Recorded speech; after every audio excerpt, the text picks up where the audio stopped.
कल्याण निर्भया प्रकरणी उज्ज्वल निकम यांची नियुक्ती झाली आहे। विशेष सरकारी वकील उज्ज्वल निकम यांची नियुक्ती झाली आहे। नियुक्तीबाबत मुख्यमंत्री देवेंद्र फडणवीस यांना फोन करण्यात आला आणि अशा घटनांबाबत आत्मचिंतनाची गरज असल्याचं उज्ज्वल निकम यांनी म्हटलंय। 30 दिवसांमध्ये आरोपपत्र दाखल करण्यात येणार आहेत अशी माहिती देखील उज्ज्वल निकम यांनी दिली।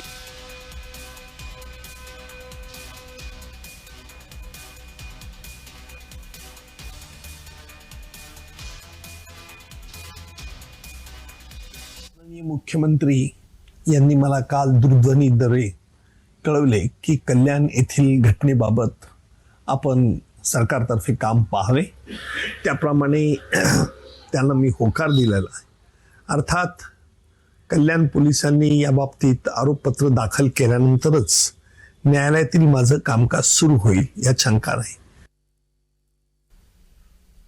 न्याय मिळवून देण्याची माझी जबाबदारी आहे असं फडणवीस यांनी म्हटलंय। विशेष सरकारी वकील उज्ज्वल निकम यांची कल्याण प्रकरणावरती नियुक्ती करण्यात आलेली आहे। नियुक्तीबाबत मुख्यमंत्री देवेंद्र फडणवीस यांनी स्वतः उज्ज्वल निकम यांना फोन केला आणि या घटनेची माहिती दिली।